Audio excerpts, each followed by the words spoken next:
요한계시록 두 번째 시간입니다. 요한계시록 두 번째 시간. 계시록은 어떻게 읽을 것인가 서론 두 번째 시간입니다. 지난 시간에 맛배기로 했거든요. 그래서 여기 서론은 오늘 마지막이에요. 만약에 이제 요한계시록 한다 그러면 이제 본론 들어가 버려요. 그래서 오늘 서론을 한 번 더 하고 그리고 이제 또 시간 되면 본론 들어갈게요. 요한계시록 1장 1절부터 몇 절까지? 8절까지 제가 봉독할게요. 예수 그리스도의 계시라. 이는 하나님이 그에게 주사 반드시 속히 될 일을 그 종들에게 보이시려고 그 천사를 그 종 요한에게 보내어 지시한 것이라. 요한은 하나님의 말씀과 예수 그리스도의 증거 곧 자기의 본 것을 다 증거하였느니라. 이 예언의 말씀을 읽는 자와 듣는 자들과 그 가운데 기록한 것을 지키는 자는 복이 있나니. 여기 한 2절 한번 볼까요? 요한은 뭐 했다고요? 하나님의 말씀과 예수 그리스도의 증거 곧 자기가 본 것을 다 증거했대요. 그러니까 요한계시록만 하면 다 한 거야. 다 증거했다고 그래요. 그 다음에 4절. 요한은 아시아에 있는 7 교회에게 편지하노니 이제도 계시고 전에도 계시고 장차 오실 이와 보좌 앞에 7 영과 또 충성된 증인으로 죽은 자들 가운데서 먼저 나시고 땅의 임금들의 머리가 되신 예수 그리스도로 말미암아 은혜와 평강이 너희에게 있기를 원하노라. 그 다음에 6절. 그 아버지 하나님을 위하여 원하노라. 우리 사랑하사 그의 피로 우리 죄에서 우리를 해방하시고 6절.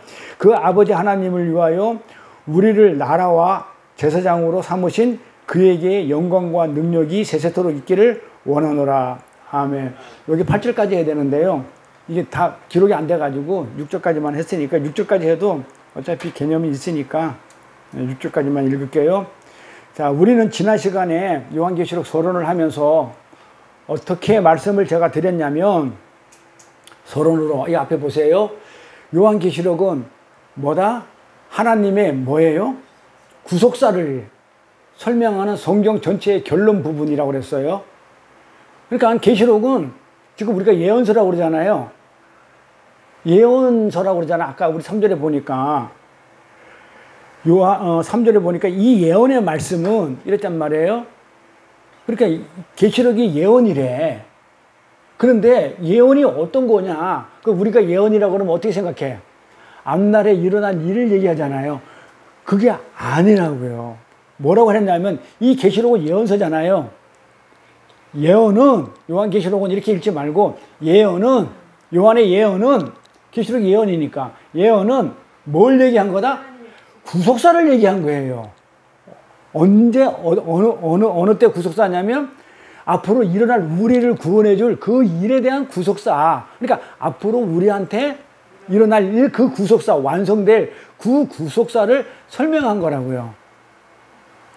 그러니까 이게 잘 읽어보면 계시록은 구속사를 설명한 것이지 어디 우리가 앞날에 무슨 뭐 점치듯이 앞날에 우리가 지나가다가 오늘 내일 무슨 일이 벌어질까 이런 예언을 한 게 아니고 뭘 한 거다? 앞날에 일어날 구속사를 설명하는 성경 전체의 결론이란 말이에요. 근데 우리는 어떻게 돼요? 구속사를 통해 가지고 완성돼 버리죠. 하늘나라에 완성됐잖아요. 근데 현재는 어떻게 돼서 아직 안 갔잖아. 그러니까 현재는 뭐 하고 있다? 고난당하고 있어요. 고난당하고 있는 이 땅의 교회, 지상적인 관점의 교회에게 아직은 그 천상의 교회가, 우리 미래가 아직까지 우리 눈에는 안 보이잖아요. 아직은 가시적으로 보이지 않는 우리는 반드시 승리한다고 그랬죠. 요한계시록의 요점은 뭐다? 예수님이 승리하신대요. 이게 끝이에요. 그 승리의 모습인 천상의 그 교회의 모습을 지금 보여주는 거란 말이에요. 어디서? 이 땅에서. 그러니까 미래에 우리가 완성된 그 천상의 교회의 모습을 우리가 있는 이 지상의 교회에게 지금 보여주는 거란 말이에요. 이걸 예언이라고 그래요. 무슨 점쳐가지고 앞으로 일어날 일을 점치는 그런 걸 예언이라 하지 않고.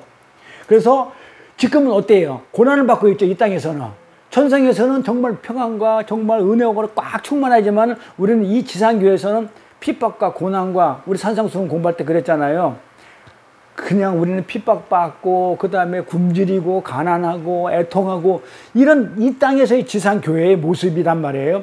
그런 것을 우리를 걱정하지 마. 이미 하늘나라에 완성되어 있어. 너는 여기서 이 땅에서 핍박받고 뭐하고 있지만 결국은 완성되어 있기 때문에 걱정하지 마라는 그런 위로와 격려를 해주고 그 다음에 이 땅에 고난받는 교회에게 그 고난이 왜 생겼는지 그 고난의 정체가 무엇인지 그 정체를 밝혀줌으로써 우리한테 힘을 주는 응원의 책이라고요. 그러니까 점치고 앞으로 일어날 그런 일, 그런 책이 아니고 우리가 지난 시간에 첫 시간에 그런 얘기 했죠. 그래서 이 계시록은 우리를 뭐하는 책이다? 위로해주는 책이야. 근데 왜 위로를 해줘? 고난 때문에. 근데 고난이 왜 왔다? 고난이 왜 왔다? 왜 왔냐고요? 아니 왜 하나님 뭐 위로할 필요도 없고 그냥 고난을 그냥 안 주고 그냥 바로 데려가면 되지. 굳이 고난을 줘서 그것도 위로해서 책까지 만들어가지고 위로해서 그 다음에 고난이 뭐다 설명해주면서 그걸 내가 응원해준다. 이겨내라고. 이겨라. 근데 이겼다. 그렇게 얘기해주는 의도가 있을 거 아니에요. 고난을 주는 이유. 그래서 고난은 피하는 게 아니에요. 하나님 주신 거기 때문에. 고난은 피할 길이 있는가 할 때 없습니다가 답이에요. 왜 하나님이 주신 고난은? 왜 그럴까요? 이 땅의 것 가지고는 못 가. 근데 우리는 이 땅의 것 가지고 살아야 돼. 그러니까 이 땅의 것 없어지는 그 자체가 고난으로 다가오는 거예요. 근데 우리는 이 땅의 것을 가지를 못하기 때문에 하나님은 이 땅에 있는 것을 전부 다 어떻게 한다? 다 그냥 없애버리는 거기 때문에 그 고난이에요. 그래서 산상수훈을 공부할 때 지금 우리 계시록이지만 똑같아요. 산상수훈을 공부할 때 제가 뭐라고 그랬어요? 처음에 심령이 가난한 자는 복이 있다. 애통하는 자는 복이 있다. 그 목마른 자는 복이 있다. 막 이렇게 한다는 게 우리 이 땅에서는 도저히 복이 아니야. 그런데 그게 하늘나라야. 그래서 그 예수님이 하신 하늘나라를 설명하면서 하늘나라를 지금 설명하고 있는 거잖아. 산상수훈은 하늘에 계신 분이 이 땅에 와가지고 하늘나라는 이렇다 하는 걸 설명하면서 하늘나라에서의 어떤 그 복과 이 땅의 복이 다르다. 그런데 하늘나라의 복을 받은 자들은 어떤 삶을 이 땅에서 사느냐 하면 고난의 삶을 살아. 그게 뭐냐면 너희들은 이미 하늘나라에 가 있지만 이 땅에서 삶은 애통하고 가난하고 목마르고 핍박받고 이런 삶이 너희들의 현실의 삶이다라는 것을 갖다 예수님이 아주 자세하게 가르쳐 준 거란 말이에요. 산상수훈에서. 근데 요한 복음에서도 똑같이 나와요. 똑같이 환난과 고난을 당하는데 거기에서 계속 위로와 격려로 하나님이 주시면서 나중에는 그 고난을 줬던 도구로 썼던 그 마귀들, 사탄들을 전부 다 물리치시고 우리를 승리자로 만들어가는 그런 내용이에요. 그러니까 이거는 이야기책인데 굉장히 재밌는 이야기인데 왜 이걸 갖다가 겁나고 벌벌 떨고 안 하냐 이 말이에요. 저는 너무 아까워서 이제 하지만 아꼈다가 이렇게. 그래서 요한계시록은요, 그러면서 뭐라고 그랬냐면 요한계시록은 어떻게 읽어야 되냐면 우리가 이해를 할 때 어떤 사건이 계속해서 다른 사건으로 이어지는 게 아니고 한 사건을 두고 계속 반복하고 그 다음에 상징적으로 그러면서 종합적인 어떤 개념을 가지고 이렇게 우리가 읽어야 된다 이 말이에요. 그런데 이거를 시간적으로 읽게 되면 지난 시간에 뭐라고 그랬어요? 뒤죽박죽 된다고 그랬죠. 아니 짐승을 잡아가지고 죽였는데 또 살아가지고 또 나타나고 또 잡아 죽이면 또 나타나고 아니 바벨론을 갖다가 멸망시켰는데 아니 또 나타나가지고 또 멸망시켜야 되고 아수르를 멸망시켰다고 그러는데 또 멸망해야 되고 그러니까 이래 되면 뒤죽박죽 엉켜요. 한번 망했으면 끝이지. 하나님이 한번 멸망했으면 끝인데 그들이 무슨 힘으로 살아나겠냐 이 말이에요. 그래서 이걸 시간적으로 연대순으로 읽다 보면 뒤죽박죽 되기 때문에 안 된다고 말씀드렸어요. 이게 지난 시간까지 했던 얘기니까 잘 한번 검토해 보시고 이어서 오늘은 역시 서론 부분인데 이 계시록 전체의 내용을 조금 더 살펴보고 다음에 본문 들어가려고 합니다. 근데 이 계시록은 어떤 구조로 되어 있는지 오늘 볼 거예요. 계시록이 그러면 어떤 구조로 되어 있는지 그러면 이 다음에 계시록 읽기가 편해요. 어떻게 구성되어 있는지를 알면 계시록 읽기가 편하겠죠. 그걸 오늘 살펴볼 거예요. 그리고 계시록은 어떤 문학 장르로서의 기록이 되어 있는지 그 문학 장르를 살펴볼 겁니다. 오늘. 그래서 요한계시록은 누구한테 준 책이냐면 누구한테 해당되는 책이에요? 우리한테. 교회인 우리에게 준 책이지 다른 사람에게 준 게 아니죠. 그래서 교회가 아닌 그 하나님 언약 밖에 있는 세상 사람들은 이 성경을 절대로 이해할 수 없어요. 그렇죠? 도리 암만 성경을 많이 읽어도 도저히 이해를 못해요. 성경을 많이 읽는다고 이해할 수 있는 책이 아니에요. 이 성경은 누구한테 줬냐면 우리한테 언약 백성한테 줬기 때문에 언약 백성이 아닌 사람들은 무슨 말인지 전혀 몰라요. 그냥 국어책 읽듯이 그냥 문자로 읽을 뿐이에요. 이해할 수가 없어요. 이 성경의 수신자는 오직 누구냐면 하나님의 언약의 백성이에요. 그렇기 때문에 다른 사람들은 절대 못 읽어요. 세상 사람들은. 그러므로 요한계시록에 나오는 그런 많은 경고 있죠. 이 계시록을 하다 보면 경고도 나오고 위로도 나오고 뭐 용기도 나오고 격려 이런 거 많이 나오는데 이런 거 전부 다 누구한테 하는 얘기냐면 전부 다 우리한테 하는 얘기예요. 전부 다. 그 나오는 경고, 책망, 그 또 회개하라는 그런 내용도 역시 전부 다 우리에게 하는 얘기예요. 그래서 계시록은 하나님의 백성들에게 용기와 격려를 주는 동시에 아까 그랬죠? 용기와 격려를 준다고. 이 땅에서 고난을 받지만 너희들은 천상에서는 이미 완성되어 있어. 와 있어. 걱정하지 마. 이겨내. 이 말이었거든요. 그러니까 그런 것도 용기와 격려를 주지만 뭐도 준다 동시에 경고도 하고 책망과 회개를 하라고 또 공고도 하기도 해요. 동시에 준단 말이에요.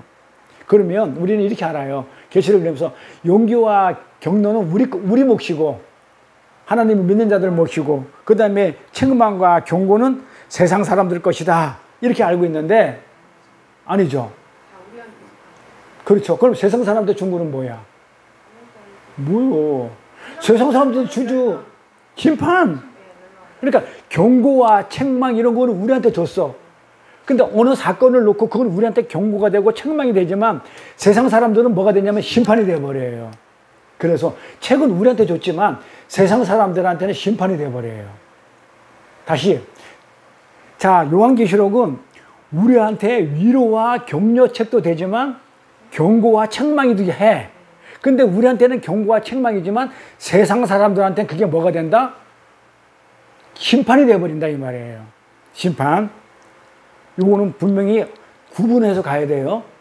그러면 요한계시록은 우리 하나님을 믿는 자한테 줬다면서 그럼 세상 사람들은 뭐 아무 관계도 없네? 그게 아니란 말이에요. 요한계시록에서 위로와 경고와 책망과 경책은 우리한테 준 건 맞아. 그럼 우리한테 맞아. 근데 우리는 다른 사람, 세상 사람들은 심판으로 다가오지만 우리는 그게 경고와 책망으로 다가오는 뿐이에요. 달라. 그쵸? 체험이 달라. 체감하는 게 달라. 우리는 심판을 안 받아요. 우리는 형벌이 없어요.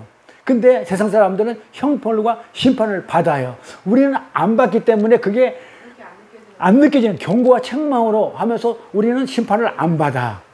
무슨 말인지 알았죠? 그걸 정확하게 구분할 줄 알아야 돼요. 그래서 용기와 격려는 우리 것이고 책망과 경고는 세상 사람들 것이다. 그게 아닙니다. 전부 다 우리에게 주신 거예요. 그렇게 계시록에 가보면 인재앙이 있죠.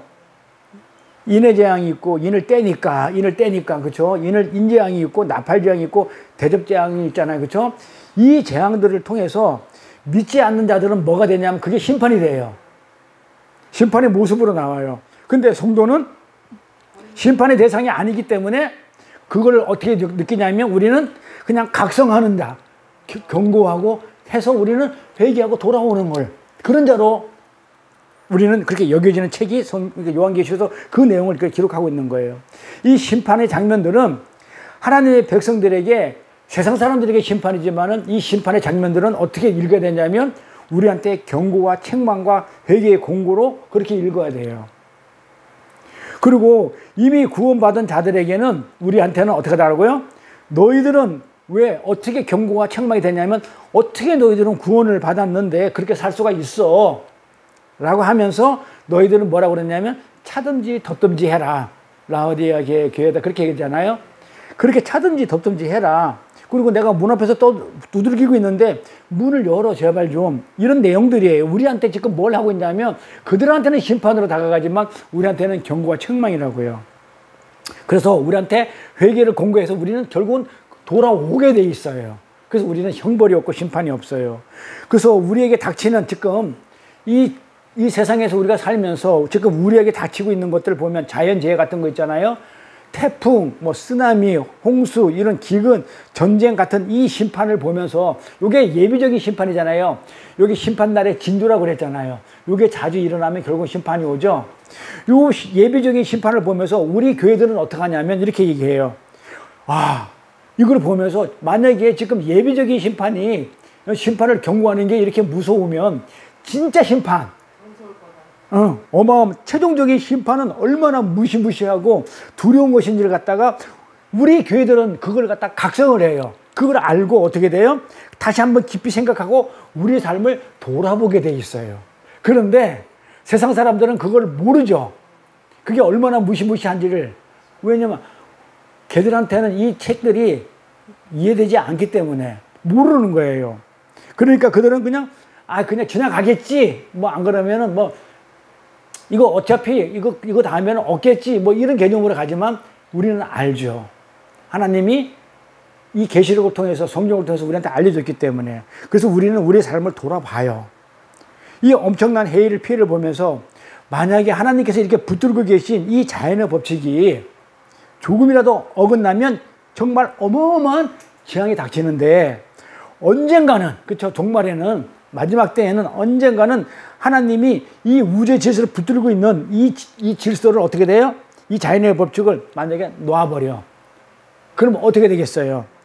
그럼 우리는 감히 상상이 가요. 두려웠고, 안 되겠다. 빨리 돌아온다. 그게 회개의 공고죠. 빨리 돌아오라는, 유턴하라는 그런 경고로 우리는 받아지죠.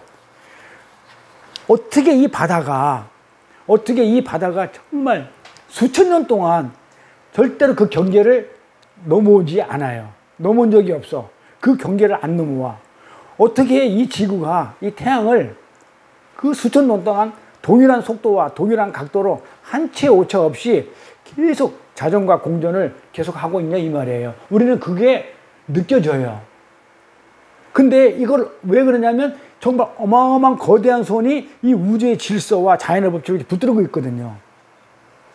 어마어마한 이 우주 만물을 창조하신 그 하나님이 법칙을 붙들고 있어요. 그래서 성경에 보면 이 자연의 법칙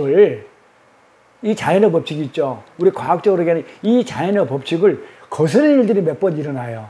기둥원에서 해가 뒤로 물러난다든지, 또 무리를 걸어간다든지, 이게 만류인력 법칙에서 벗어나요. 근데 그게 어떻게 벗어나느냐? 이 자연의 법칙을 만드신 이가 그렇게 벗어날 수도 있는 거예요. 하나님이니까. 그러니까 이 자연의 법칙을 누가 만들었냐면 하나님이 지금 붙들고 계시는데, 하나님은 그렇게 무리를 걸어도 안 빠지게 할 수 있고 해도 뒤로 밀릴 수 있어요. 그러니까 지금 이렇게 정확하게 붙들고 계신 이 하나님이 어느 날 종말에 와서 놔버렸을 때 어떻게 되겠느냐? 이건 비교할 수 없는 엄청난 재앙이 닥치겠구나. 지금 놓지도 않았어요. 지금 홍수가 오고 태풍이 불고 해일이 일고, 그래서 조금 있는 거 피해가지고도 야, 사니 못 사니 그러는데, 만약에 이걸 다 놔버리면 지구가 어떻게 되겠어요? 어디로 날아가는지는 몰라요. 놔버리면 태양을 돌다가 그 놔버리는 순간에 지구는 어디로 날아가는지 몰라요. 우리가 살던 것은. 그게 종말이구나 하면서 우리는 어떻게 해요? 정신을 똑바로 차리고 다시 한번 마음을 가다듬고 전투하는 모습으로 세상을 살 수 있도록, 이렇게 계시록은 우리한테 어떻게 했냐? 그런 어떤 심판이라는 어떤 그런 걸 통해서 우리한테는 어떻게 되냐면 책망과 돌아오라는 회개 경고로 그렇게 일부러 하시는 거예요. 자연의 법칙으로 우리한테, 세상 사람들한테 심판의 모습으로 다가오지만 우리는 뭐예요? 그걸 보면서 우리는 정신을 차리고 다시 하나님께 돌아가는 그런 경고를 하고 계신 책이 요한계시록이다. 그러니까 안 어렵죠, 계시록. 안 어려운 거예요. 계시록은 이렇게 우리에게 일어나는 전쟁과 기근과 자연재해 이유까지도 이렇게 철저하게 지금 설명하고 있어요. 그러니까 심판을 하면서 왜 그랬는지를 하나씩 계시록은 답을 다 설명해 주기 때문에 계시록만 읽으면 다른 걸 갖다가 뭐 갖다 놓고 뭐 설명할 필요가 없어요. 그래서 오늘도 마찬가지로 이 계시록 내용을 계시록에서 답이 다 있기 때문에 계시록에서 풀 거예요. 오늘 내용도. 그래서 우리는 그런 내용을 보면서, 이 계시록 성경을 보면서 무엇을 배워야 하는지도 성경은 지금 계시록은 우리한테 가르치죠. 여기서 무엇을 배워라? 하나님이 붙들고 있는데 심판을 한 날에 너희들한테는 공고와 회개의 메시지니까 빨리 돌아와가지고 돌아오라는 그런 공고의 메시지니까 그렇게 해 하면서 가르치고 있다고요. 그리고 이 심판이라는 것은 어떤 것이다 라는 걸 전부 다 가르쳐 주고. 계시록 11장 13절에 가볼게요. 여섯 나팔을 불었을 때 어떤 일이 일어나는지 볼 수 있어요. 자, 계시록 11장 13절. 그 시에, 그때죠? 그 시간에 큰 지진이 나서 성 10분의 1이 무너지고 지진에 죽은 사람이 7천이라. 그 남은 자들이 두려워하여 영광을 하늘의 하나님께 돌리더라. 봐봐요. 나팔, 대접 재앙은 믿는 자와 믿지 않는 자에게 동시에 일어나는데 받아들이는 게 다르죠. 자, 믿는 자에게는 어떻게 들린다고 그랬어요? 좀 전에 경고와 책망으로 와요. 그렇죠? 회개의 공고로. 근데 믿지 않는 자들은 이건 심판이야. 그렇죠? 남은 자들을, 그러니까 하나님의 백성들은 그것을 계기로 돌아와요. 봐봐요. 이건 하나님의 백성들이에요. 봐봐요. 자, 성 10분의 1이 무너지고 지진에 죽은 사람이 7천인데 7절에서 남은 자들은 두려워해가지고 영광을 하나님 아버지께 돌리니까 돌아와. 영광을 돌리러 돌아와. 근데 요거는 믿는 자들 얘기예요. 그러니까 우리 믿는 자들은 세계 2차 대전이 일어났을 때, 그 다음에 쌍둥이 빌딩이 폭발했을 때, 또 아시아의 대재앙이 일어났을 때, 지진재앙이 일어났을 때 하나님의 백성들은 어떻게 했냐면 달리던 길을 딱 멈추고 나서 뭐라고 그랬냐면 딱 보면서 와 저기 뭐야 하면서 뭐라고 했냐, 인간과 인생에 대해서 생각을 해요. 뭐야 하나님이 저거 해버리면 야 이런 생각을 하게 되고 하나님께 돌아오는 영광을 돌리게끔 돌아오는 그런 계기가 되어버리다 이 말이에요. 그런데 그 빌딩 안에 있고 지진에서 죽은 자들은 심판받아가지고 죽어버렸고, 우리는 그 모습을 보면서 우리가 심판받는 게 아니고 우리는 그거 경고와 책망으로 들려가지고 와 큰일 났다, 안 돌아오면 큰일 나겠다 하면서 하나님의 백성들은 회개의 시간으로 은혜의 시간으로 되돌아오더라 이 말이에요. 그런데 똑같이 여섯 번째 나팔 불었어요. 똑같이 여섯 번째 나팔 똑같이 불었을 때 세상 사람들은 어떻게 하냐 볼게요. 그게 요한계시록 9장 20절부터 21절 얘기예요. 봐봐요. 똑같은 나팔을 불었는데 하나님의 백성들은 그 재앙을 보고 어떻게 돼요? 큰일 나겠다고 돌아왔어. 그런데 회개하지 않은 이런 사람들, 어떤 부류는 회개하지 않고 있는 이런 부류들은 뭐 하고 있다? 이 재앙에 죽지 않고 남은 자들 똑같죠? 여기도 지진에 죽은 사람이 7천인데 이 재앙에 죽지 않고 남은 사람들은 그 손으로 행하는 일을 회개치 않고, 회개 안 하죠. 여기는 하고 돌아왔죠. 영광을 돌리러 돌아왔는데 회개치 않고 오히려 뭘 한다? 귀신과 또는 보거나 듣거나 듣는다. 이 무당굿하고 다니는 거예요. 다니거나 하지 못하는 금은 동과 목석의 우상에 절하고 말도 못하고 알아듣지도 못하고 보지도 못하는 그런 금이나 은이나 동, 목석, 나무나 돌멩이한테 그런 우상에게 절하고 또 살인하고 복수하고 점치고 음행하고 도둑질을 하면서 회개치 않더라 이 말이에요. 자, 우리는 세계대전이 일어나고 사람이 죽고 그 다음에 그냥 쌍둥이 빌딩이 무너져서 사람이 많이 죽고 아시아에 대지진이 일어나가지고 사람이 죽었을 때 그 사람들은 저건 나와 상관이 없어. 죽은 자는 죽은 자고 그 다음에 살아있는 남은 자는 자기랑 상관이 없는 걸로 알아요. 근데 우리는 아니야. 이렇게 계시록은요, 이 교회 시대라고 그랬죠. 교회 시대는 예수님이 온 날부터 시작해가지고 초림부터 재림까지라고 그랬어요. 그러니까는 과거도 있고 지금도 있고 앞으로도 올 때까지 그 기간 동안에 그 기간 동안을 통해서 이 땅에 쏟아부치는 이 재앙들은요, 하나님의 백성들에게는 책망과 회개의 공고가 되어버리는데 믿지 않는 자들에게는 예비적 심판을 하고 계신 것으로 하신 것을 지금 보여주고 있다는 얘기예요. 그래서 계시록 2장과 3장에 나오는 7교회에 대한 책망은 다 누구 거다? 책망은 심판은 말고 공고와 그렇지, 이 책망과 공고와 이런 것들은 전부 다 우리 거지 세상 사람들한테 책망하고 공고해주고 돌아와 하지를 않았다는 거예요. 계시록은. 그래서 우리한테만 해당되는 책이다 이렇게 얘기할 수 있는 거예요. 그러니까 세상 사람들은 그걸로 끝이야. 죽어야. 근데 우리는 안 죽고 그 2장과 3장에 나는 그 많은 고난들은 다 교회 시대 거니까 일곱 교회, 교회 시대이기 때문에 다 우리 거란 말이에요. 일곱 교회에 대한 책망은 다 우리예요. 일곱 교회라는 얘기는 뭐다? 지난 시간에 했죠. 그 당시에 있는 교회를 얘기 아닌가 아니고 이 계시록은 시대와 공간을 초월한다고 그랬죠. 그 시대의 일곱 교회가 지금의 일곱 교회가 똑같이 전체 교회를 얘기한 그 당시의 교회나 현재의 교회나 앞으로 있을 교회나 전부 다 합해서 일곱 교회라 얘기를 했어요. 이 일곱 교회에 대한 책망은 다 우리 것이다. 그래서 일곱 교회는 교회 전체 교회를 살아가는 교회를 상징하는 거기 때문에 다 우리 거예요. 그리고 계시록은요. 사탄이 어떻게 세상을 미혹하고 있는가를 자세하게 설명해 줘요. 계시록은 어떻게 한다고요? 사탄이 이 세상을 어떻게 지금 유혹시켜 가지고 우리를 넘어뜨리고 멸망시키려고 하는지를 자세하게 계시록에서 설명을 해줘요. 물론 일곱 교회 얘기를 통해서도 사탄이 교회를 이런 모양 저런 모양으로 미혹해 가지고 밀 까부르듯이 까부른다는 것을 우리는 알고 있지만 일곱 교회를 통해서 일곱 교회 얘기를 통해서 그런데 그런 상황이 닥칠 때 우리는 어떻게 되냐면 아 이거 사탄이 하는 일이네. 아 이거 사탄이 나를 유혹하네. 나를 미혹하는 것이란가.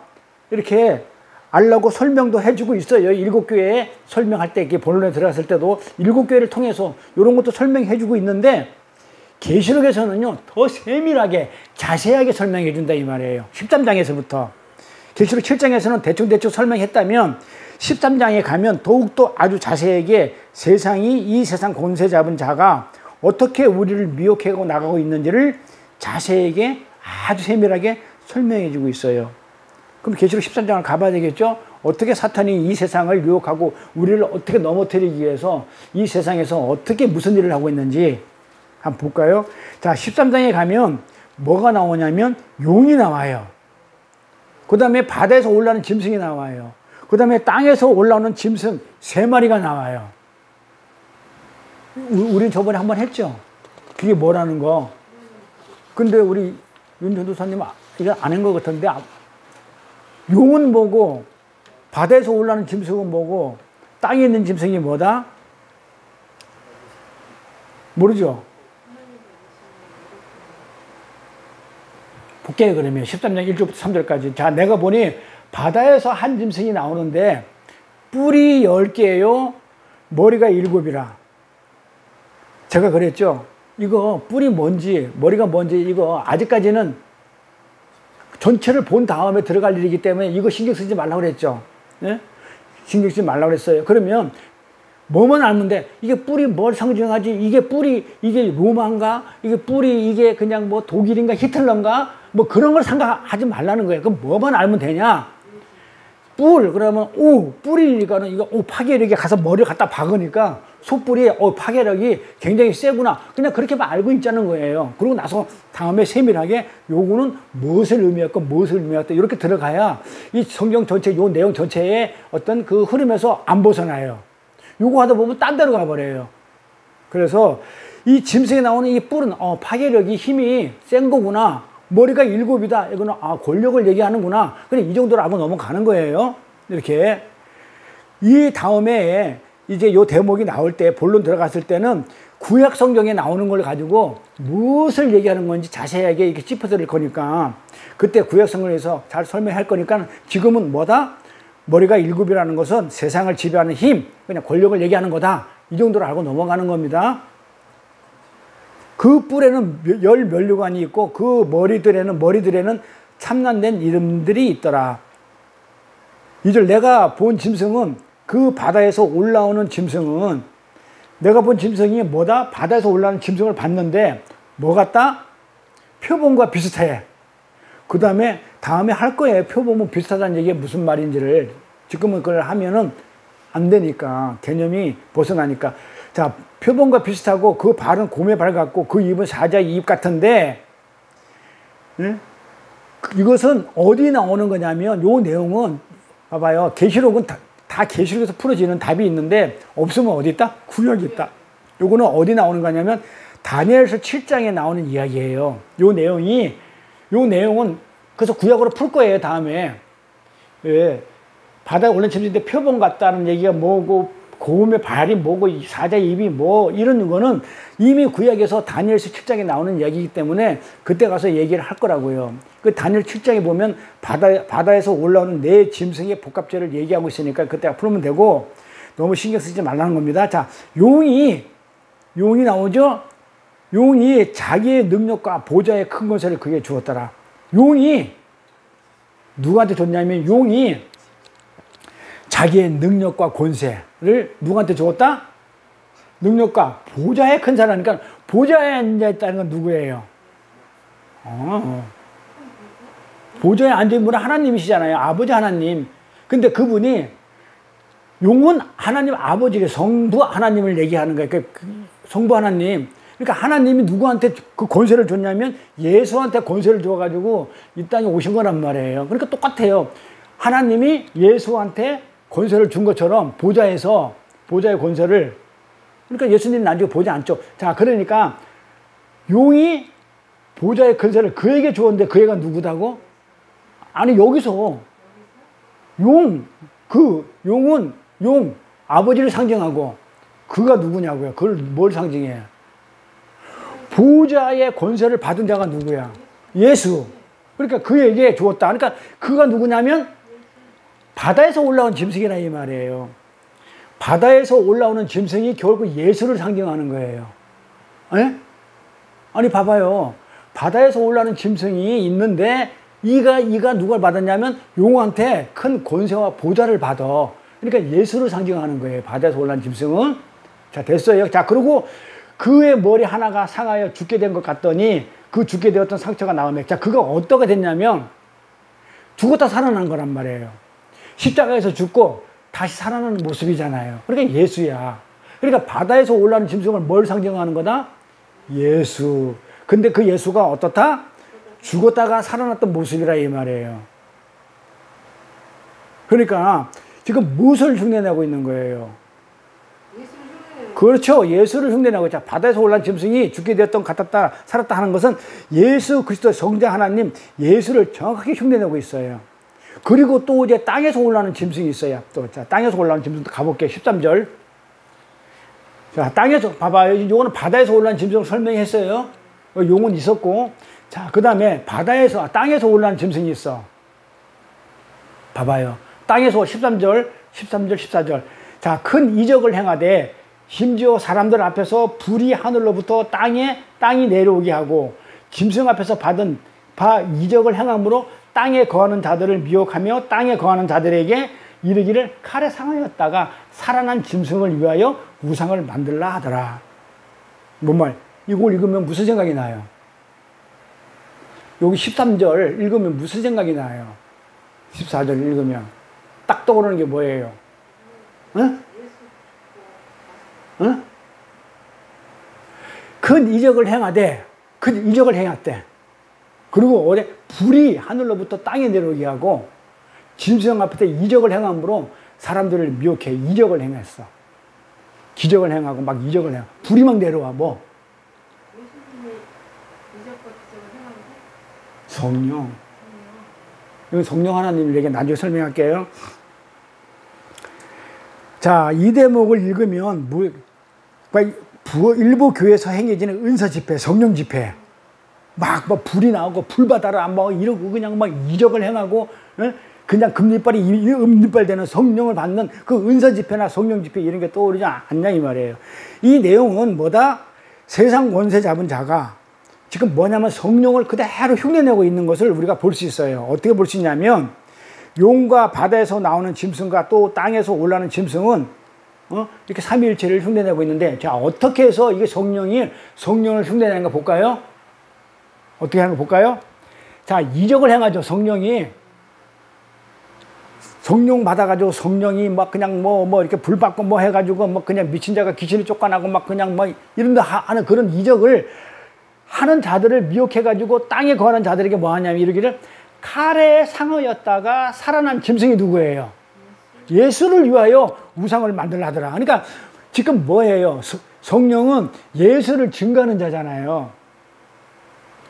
칼에 상하였다가 살아난 짐승이 바다짐승인데 바다짐승을 갖다가 소개를 해주는 거예요. 이분을 예수를 믿어. 그러니까 성령은 오셔가지고 뭐 하냐면 예수를 증거하잖아요. 똑같은 얘기란 말이에요. 예수 믿어. 성령이 와서 보여서 성령이니까 예수가 한 일을 증거하고 예수가 한 일을 알리고 깨닫게 해주는 일이 성령이 하신 일이니까 마귀들이 사탄이 똑같이 흉내를 내고 있단 말이에요. 용이라는 아버지를 상징하는 하나님을 상징하는 그 용이 권세를 바다 짐승한테 줬어. 그러니까 바다 짐승한테 주니까 그게 바다 짐승이 뭐야? 능력과 보호자 큰 권세를 가졌어. 가졌으니까 어떻게 됐다? 죽은 자처럼 이따가 살아난 자가 바다 짐승이야. 그랬는데 그렇게 한 자들을 어떻게 하라고요? 우상으로 섬겨라. 예수를 믿어라. 성령 흉내내는 거예요. 이렇게 세상은 삼위일체를 흉내내면서 우리를 미혹하게 만들어요. 사탄은 이렇게 거짓 선지자, 거짓 교사, 거짓 목사, 거짓 교회들을 세상에 많이 세워가지고 예수를 잘 믿고 있는 것처럼 착하게 만들어요. 뭐라고요? 요게 세상에서 있는 마귀들이 하는 일이잖아요. 지금 하나님 흉내내, 예수님 흉내내, 성령님 흉내내.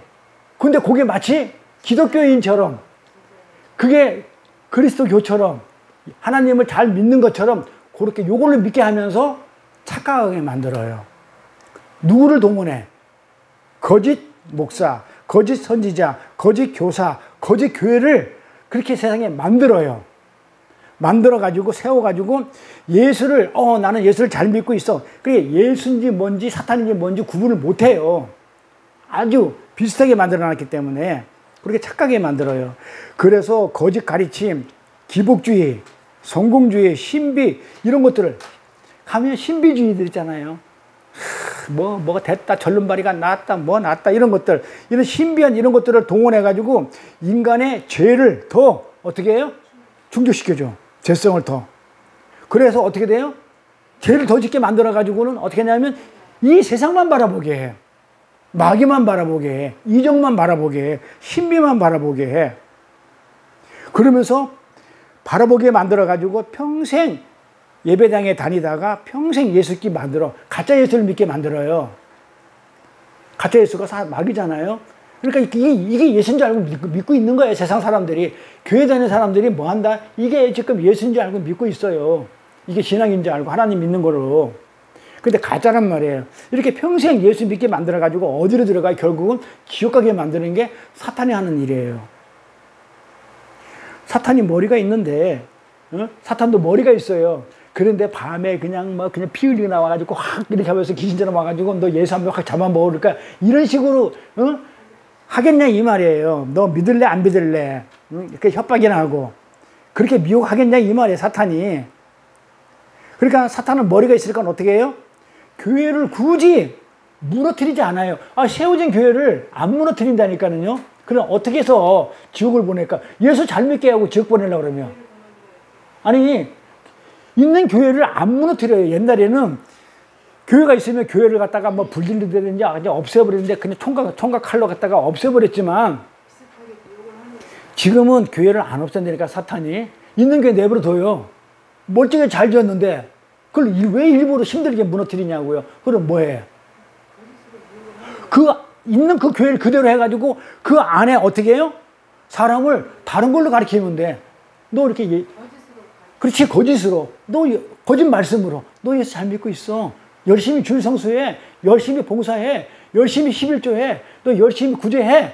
이렇게 부추긴다니까요. 그래가지고 더욱더 어떻게 하냐면 교회들을 더 많이 세워요. 교회라는 간판을 많이 세우게 하거든요. 그런데 거기다가 그렇게 만들어 놓고 교회에서 뭘 못 전하게 해요? 진짜 하나님을 못 전하게 만들어. 진리의 말씀을 못 전하게 만들어. 그러면 어떻게 해야 돼? 재밌게 해야 돼. 말씀이 없어버리려고 그러면 그 안에다가 세속적인 오락, 그 다음에 침묵, 그냥 무당짓거리 하는 곳으로 만들어버리면 돼. 그래서 교회 안에서 무슨 프로그램을 돌린다든지 뭘 한다든지 하는 거 보면 말씀이 없으니까 그거 하는 거거든요. 근데 교회 안에 그게 많잖아요. 그걸 재밌게 만들어버려, 교회를. 근데 그거 한다고 말씀이 못 나가는 거야, 진리가. 그러면서 뭐라 해요? 그거를 좋아하는 사람들을 막 보내는 거야.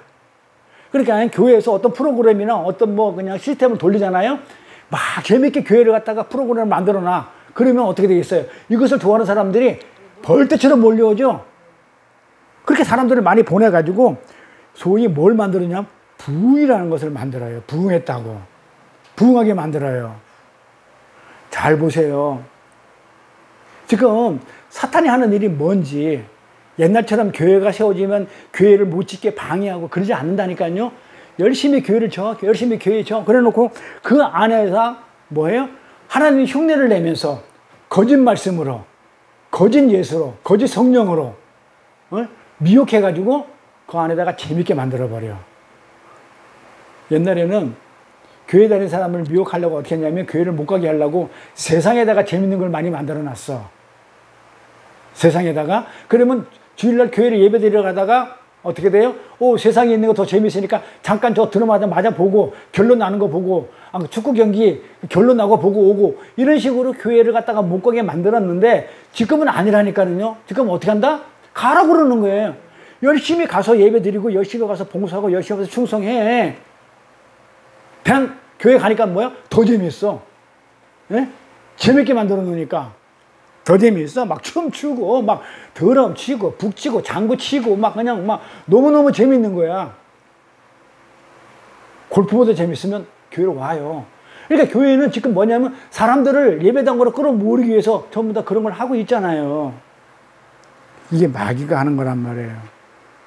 그렇게 부흥시켜가지고 크게 만들어줘요. 그렇게 크게 만들어지면 또 사람들은 어떻게 생각해요?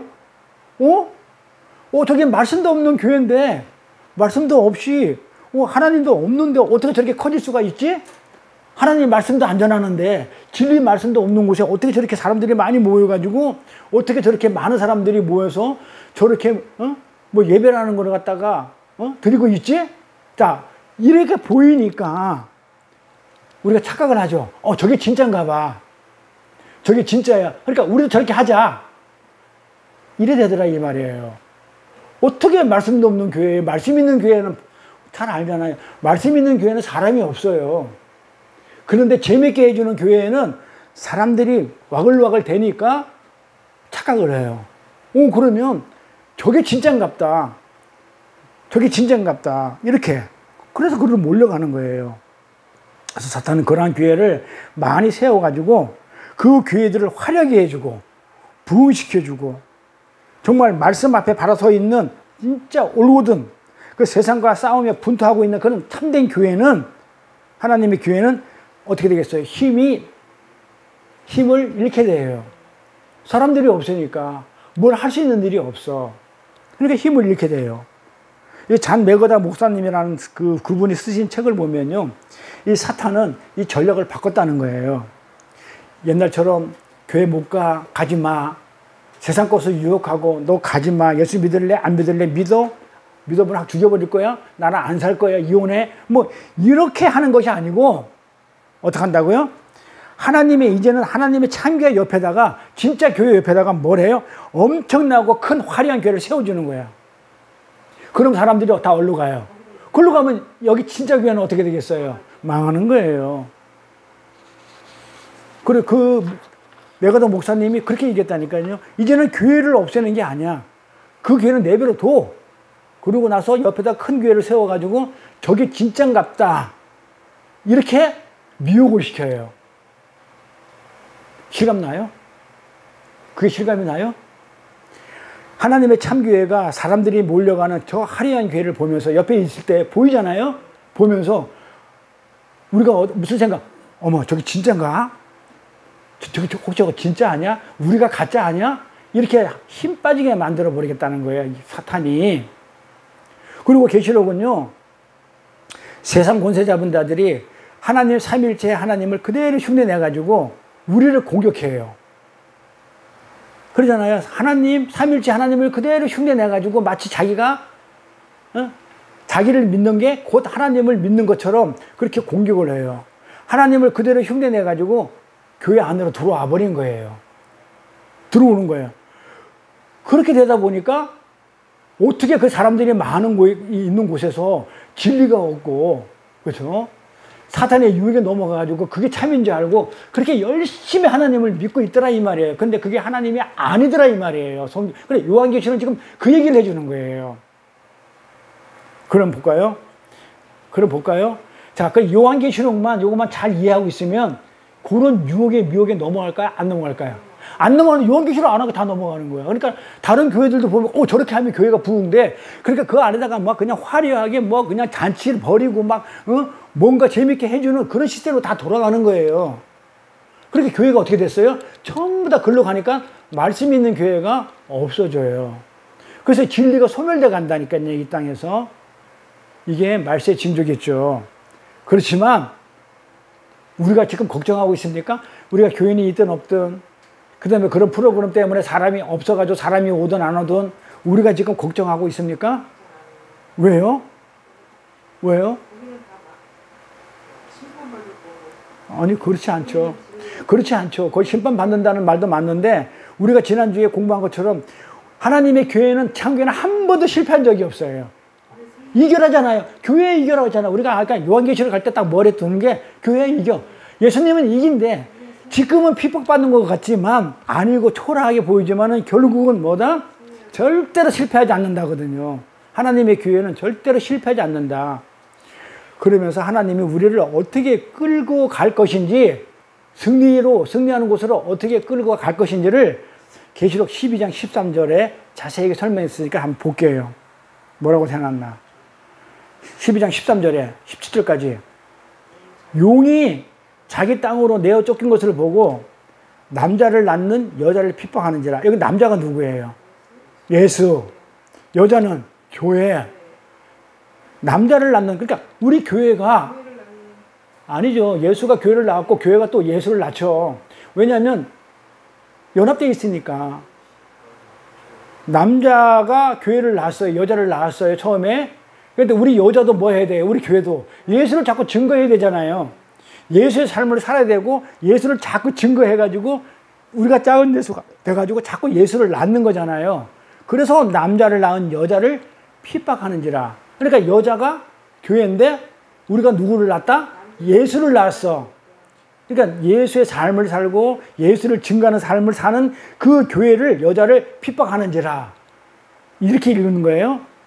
그 여자가 큰 독수리 두 날개를 받아 광야 자기, 다음에 요거는 자세히 본론 들으면 할 겁니다. 여기 서론이기 때문에 개념만 잡습니다. 그 여자가 큰 독수리 두 날개를 받아 광야 자기 곳으로 날아가 거기서 그 뱀의 낯을 피하여 한 때와 두 때와 반 때를 양육받으며. 자, 볼까요?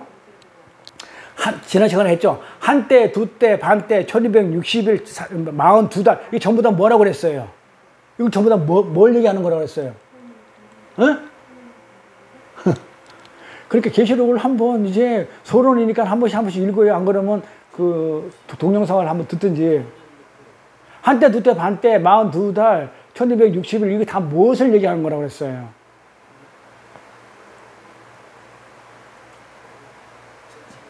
우리 인생, 교회 시대, 그러니까 우리 삶 전체를 한때, 두때, 반때야. 예수님이 1, 3년 반, 우리 똑같은 우리 인생 삶을 얘기하는 건데, 상징적으로 숫자를 그렇게 썼는데, 그게 한때, 두때, 반때나 3년 반이나 42달이나 1260이나 다 같은 말이라 이 말이에요.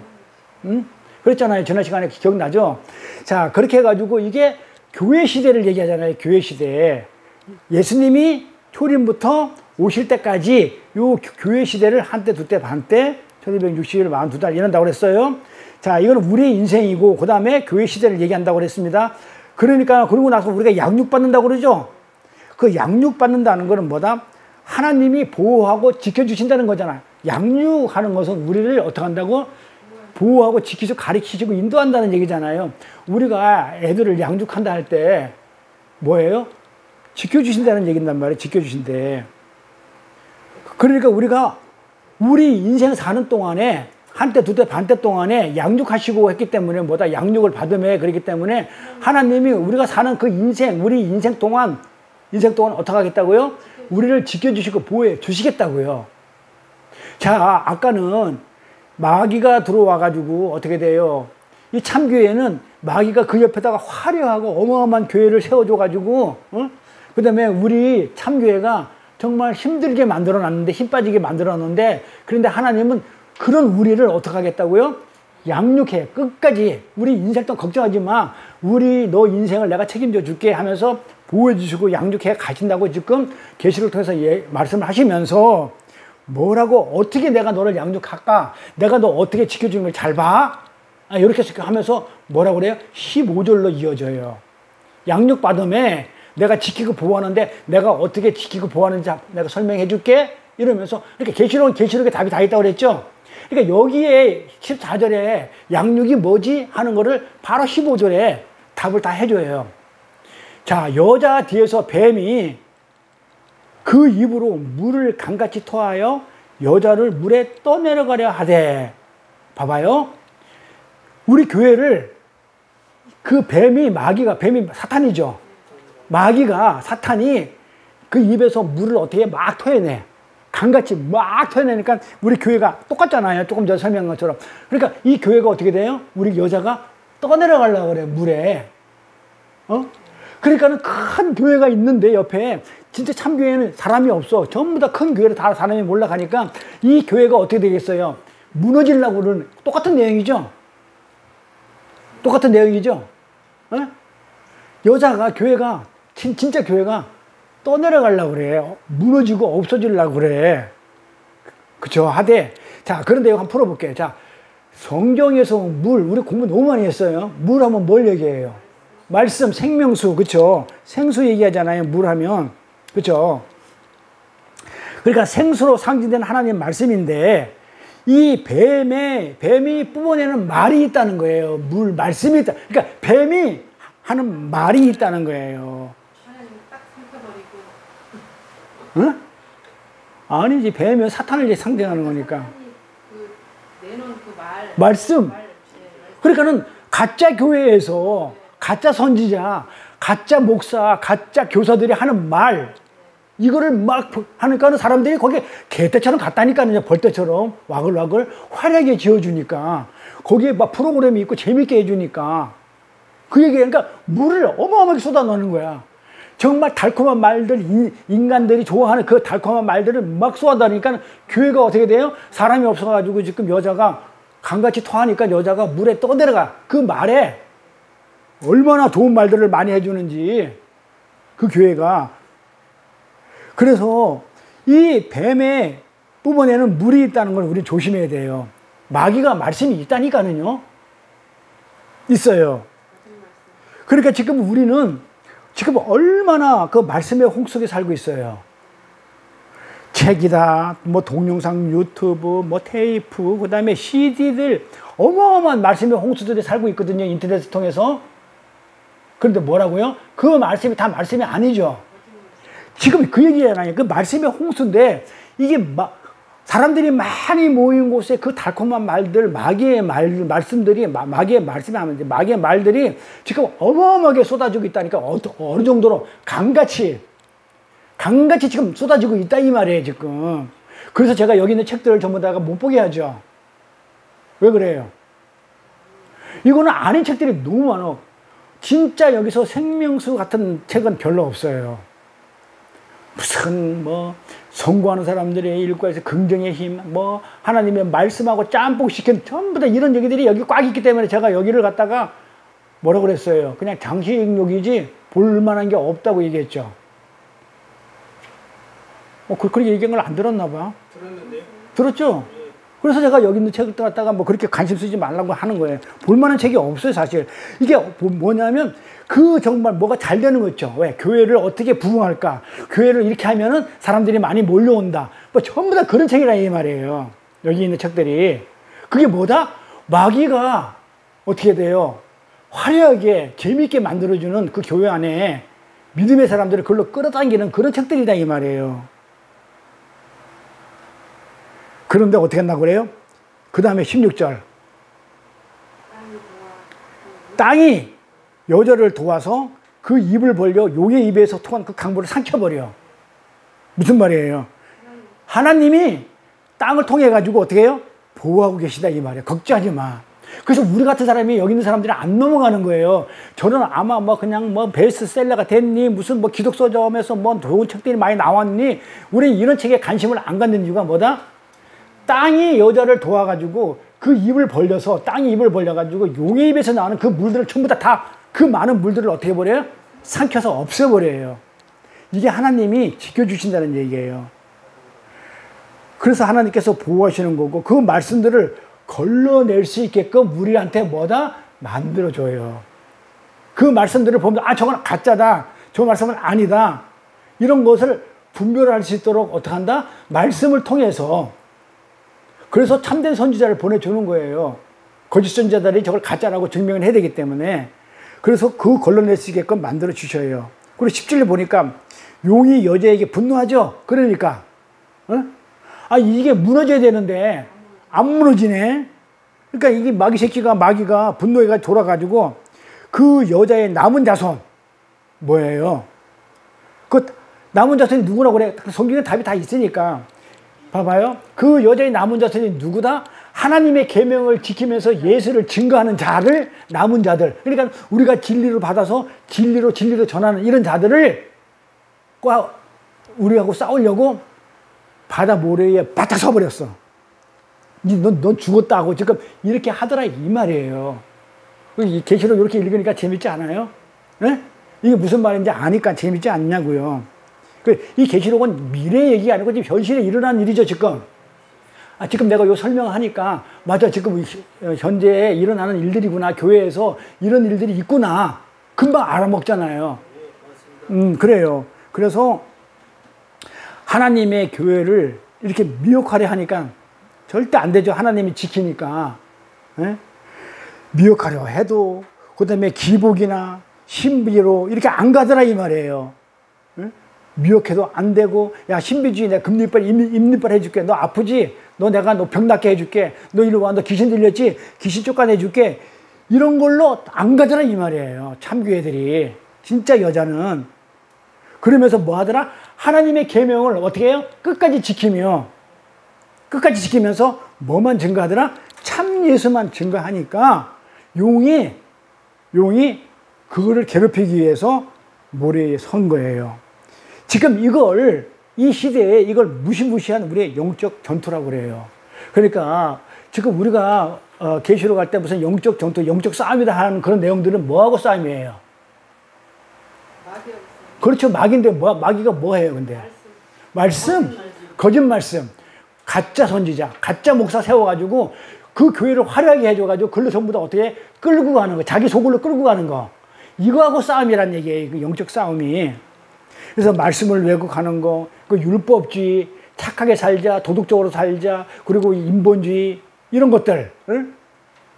나의 가치 챙기기, 나의 행복 챙기기, 너는 대단한 사람이야. 너는 사랑받게 태어났으니까는 넌 그렇게 하면 돼. 하나님은 너의 필요한 걸 다 도와줄 거야. 이런 인본주의. 하나님은 어디 가고 없고 내가 주인공이 된 인본주의. 그 다음에 율법주의. 하나님 말씀을 지키고 선하게 살고 착하게 살고 뭔가 무슨 일을 하고 주의 일을 뭘 하고 이런 것들. 이게 이들과 싸움이 영적 전투란 말이에요. 그래서 제가 눈이 그러는 거예요. 우리 어디 가서 목사들이 안 그러면 무슨 성도들이 거룩거룩하고 있는 거 그거 부러워하지 말라는 거예요. 진짜인지 아닌지는 하나님만 아시지만 가짜가 거의 많다는 거예요. 그 내일 주일날 설교 내용이겠지만 어쨌든 간에 우리가 정신을 똑바로 차려야 돼요. 싸우기 위해서는. 그 무시무시한 용이 우리를 공격하기 위해서 바다 위에 섰기 때문에. 근데 참교회들에게는 그렇게 이 무시무시한 용들하고 싸우기 때문에 우리한테는 뭐야? 환난과 고통이 따르죠. 그래서 천국 백성들은 마귀가 우리를 힘들게 하기 때문에 싸워야 되기 때문에 싸우기 때문에 우리한테 뭐다? 힘이 들고 환난과 고통이 있어요. 물론 그건 하나님이 용납하고 허락하신 거겠지만 뭐 하기 위해서? 선한 뜻을 이루기 위해서. 근데 반드시 이긴다 진다? 이긴다는 거예요. 그래서 요한계시록이 그걸 얘기하기 때문에 위로의 책인 거예요. 그래서 참교회들에게 고통과 환난은 필수다. 사도 바울이 그렇게 얘기하는 겁니다. 없다는 것은 말이 안 돼요. 그 용이 우리를 공격하려고 모래에 섰는데 우리가 얼마나 정신을 똑바로 차려야 되겠냐 이 말이에요. 그런데 이 말씀을 그 하나님을 예수를 진리를 이렇게 소홀히 하면 되겠어요? 그런데 하기사 마귀가 워낙 나보다 힘이 세니까 진리를 전하는 나보다는 그 마귀들이 화려하게 만들어 놓은 그것으로 사람들이 몰려가죠. 그렇죠? 오늘도 그래요. 저는 이제 이걸 갖다가 그냥 몇 사람이 오니까 몇 사람 프린트 해왔지 했는데 준비해오면 안 오는 거야. 왜 그런지 알아요? 아프게 만들고 말씀의 진리를 못하게 만들고 이렇게 방해를 해요. 이게 영적 싸움이에요. 그렇게 하죠. 야, 뭐 너 다음에 들어도 되는데 굳이 또 동영상도 올라올 건데 너 뭐 그냥 굳이 가서 듣냐? 집에 좀 편히 있다가 들어. 이런 것들이 전부 다 옆에 참교회 옆에 세운 나를 편하게 해주고 나를 인정해주는 그건 화려하고 큰 교회란 말이에요. 그게 거기에 다 몰려가요. 그리고 여기서 내 몸 시간 투자하는 거 만만치 않아요. 여기 오신 분도 대단하지만 솔직히 나는 내가 어제 밤 늦게까지 먼저 번에 준비했던 게 마음에 안 들어가지고 정리가 안 돼가지고 끙끙 앓다가 다시 이거 늦게까지 하고 막 아침 새벽부터 일어나가지고 정리하고 왔는데 막상 안 오는 거야. 왜? 영적 전투에서 이긴 자가 있고 지는 자가 있어요. 불가항력적으로 못 오는 부분이 없잖아요. 있겠지만 어쨌든 간에 그런 영적 전투가 지금 우리 눈에 보여요. 그러면 한번 지면 계속 끌려다녀요. 진짜 끌려다녀요. 못 이겨요. 이기지 않으면. 그렇게 교회를 미혹하는 세력을 히브리 사람들이 하나님을 어떻게 표현했냐면 이렇게 표현을 해요. 하나님의 숫자 완전수인 7. 그렇죠? 그 다음에 하나님 숫자가 3이죠. 그걸 합해가지고 777 이렇게 하나님을 나타내는 숫자를 777로 얘기해요. 하나님 숫자 7. 그 다음에 또 하나님이라는 숫자 3. 이걸 해가지고 완전수에다가 성자, 성부, 성령 이 3이라는 이 3자를 갖다가 조합해서 만든 이 777을 히브리 사람들은 그걸 하나님을 나타내요. 근데 그 하나님을 나타내는 이 777가 비슷하게 흉내내지 않아. 조금 전에 보니까 마귀들이 666으로. 근데 어떻게 하냐면 어느 정도냐면 조금 모자래. 말씀이 그 사탄에서 하는 말씀이 예수 얘기한다니까요. 그런데 많이 차이 나면 이거 그냥 알아들어. 근데 조금 차이나 하나 모자래. 666이야. 마귀 숫자가 만약에 뭐 2 이랬다고 그러면 7하고 2는 차이가 많이 나니까 금방 구별되는데 666이야. 아리까리해. 다 넘어가요. 그래서 666 이렇게 만들어 놓은 거예요. 그게 계시록 13장 얘기입니다. 이게. 그러니까 우리가 요한계시록만 잘해도 이 거짓 복음에 놀아나지 않을 수 있어요. 오늘 여기까지 할까요? 준비를 많이 했는데 다음 시간에 빠진 사람들을 위해서는 또 안 그러면 계속하고 한번 이렇게 더 하든지 어떤 게 좋아요? 그 사람도 오면 다시 하든지 여기까지 하든지. 아니 빨리 판단해요. 아니 1시간 했어요. 1시간이면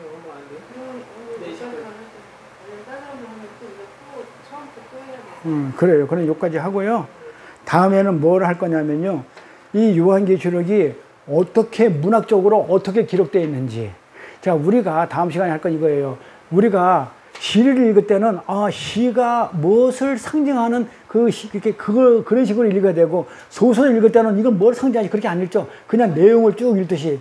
그러니까는 지금 요한계시록이 어떤 문학적인 장르로 쓰여진 책인지를 알면 계시록을 읽을 때 이건 이렇게 읽어야 되겠구나 라고 알아요. 그래서 우리가 시를 읽을 때는 시적으로 읽어야 되고, 그 다음에는 뭐 어떤 소설이라 소설 읽을 때 소설적으로 읽듯이 계시록도 그런 식으로 어떤 장르인지 알면 그런 식으로 읽으면 돼. 그리고 뭘 공부할 거냐면 요한계시록이 어떤 구조로 되어 있다.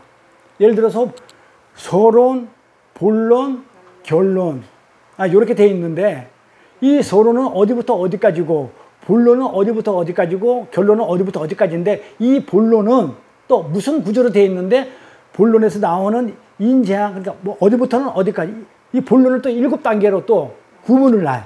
그래서 7단계로 구분을 해가지고 이 부분은 무슨 내용을 설명한 거, 어디부터 어디까지는 무슨 내용이고, 어디부터, 그러니까 인재학은 몇 장부터 그 다음에 나팔재앙은 뭐, 그 다음에 또 세 번째는 뭐 대접재앙은 뭐, 그 다음에 네 번째는 천국의 삶, 그 다음에 뭐 이런 것이 또 맨 마지막에 심판, 이런 걸 7개로 쪼개가지고 그러니까 계시록을 구분해서 읽으면 주제를 알고 읽기 때문에 어떤 문학적인 어떤 상징적이고, 안 그러면 뭐 이렇게 서간식이라는 얘기는 편지 형식으로 되어 있기 때문에, 편지라는 것은 왜 편지로 했냐면 수신자가 있고 그 내용 사실을 받는 자에 맞는 그 내용을 적지, 여기다 편지를 보내면서 딴 얘기 저거 보내지 않기 때문에 그런 어떤 서간적 표현, 서간적인 형식으로, 그 다음 편지 형식으로, 그 다음에 묵시문학적으로. 묵시문학이라는 얘기는 뭐냐면 계시인데, 묵시가 뭐냐면, 자, 계시하고 묵시하고 구분할 줄 알아요? 계시는 뭐고 묵시는 뭐냐면, 계시는 아까 설명했죠. 우리의 구속사를 위해서 지금 이렇게 살지만 앞으로 우리가 구원을 받을 것이라는 그런 계시 안에 한 장르로서 묵시가 들어가요. 그럼 묵시는 어떤 걸 얘기하냐면, 자, 예언은 앞에 우리가 일어날 어떤 구속자적인 얘기를 한다면, 묵시는 뭐냐면 그 큰 구속자 틀 안에 종말 부분에서 종말 부분이 어떻게 될 것이라는 그런 그거를 이렇게 은유적으로 알아먹지 못하게 은유적으로, 그러니까 어떤 은유냐면 구약 성경이라든지, 안 그러면 그 당시에 사람들이 통용되던 어떤 뭐 속담 얘기라든지, 그렇지 않으면 어떤 뭐 전통이라든지 이런 걸로 대입을 시켜가지고 묵시적으로 쓴 글이고, 요한계시록이 그러면서 문학 형태가 그러면서 편지 형식이면서 예언적인 것도 있다. 앞으로 일어날 구속자적 그런 일들에서 쓴 책이다. 라는 개념을 딱 잡고 이제 가서 계시록을 이건 뭐다, 주제가 뭐 있고 나팔제왕은 뭐고 쫙 읽다 보면 계시록이 샥 들어와요. 들어오기 시작하면요 재밌어져요. 재밌어지면 어떡한다? 막 알아. 와, 그러면 이건 뭐지? 아, 이거구나 막 하면 나중에는 막 7교회는 뭐고, 7교회는 뭐 이 교회는 또 뭐 서머나 교회는 뭐고, 그냥 뭐 이 교회는 뭐고, 뭐 이 교회는 뭐고 막 이렇게 하다가, 오, 이 교회는 무엇을 얘기하는 거고, 여기서 뭘 얘기하는 거고, 막 이렇게 또 7개 쪼개고, 그렇게 읽다 보면 전체가 다 읽게 돼요. 그러면서 이제 세부적으로 곰발이 뭔지, 용뿔이 뭔지, 요런 거는 뭘 얘기하는 거다. 어떤 그 시대상에 뭐 로마다 뭐다 이게 얘기하는 게 아니고 무엇을 얘기하는 거다. 막 이렇게 하면서 쫙 풀게 되면 계시록에 싹 들어와 버리면요. 성경은 마스터야. 그렇게 안 하고 싶어요? 그럼 성경에 대해서는 진짜 자신이 가면, 아, 성경은 어디를 갖다 대도 그 얘기니까, 결론 부분이니까. 그래서 다음 시간에는 그걸로 그렇게 준비를 할 테니까, 빠진 사람이 많아가지고 오늘은 여기까지 할게요. 예, 주 기도문으로 마칠게요. 하늘에 계신 우리 아버지여, 이름이 거룩히 여김을 받으시오며 나라의 마옵시며 뜻이 하늘에서 계신 것 같이 이 땅에서도 이루어지이다. 오늘날 우리에게 일용할 양식을 주옵시고 우리가 우리에게 죄진 자를 사하여 준 것 같이 우리의 죄를 사하여 주옵시고 우리를 시험에 들게 하지 마옵시며 다만 악에서 구하옵소서. 나라와 권세와 영광이 아버지께 영원히 있사옵나이다. 아멘. 수고들 하셨어요.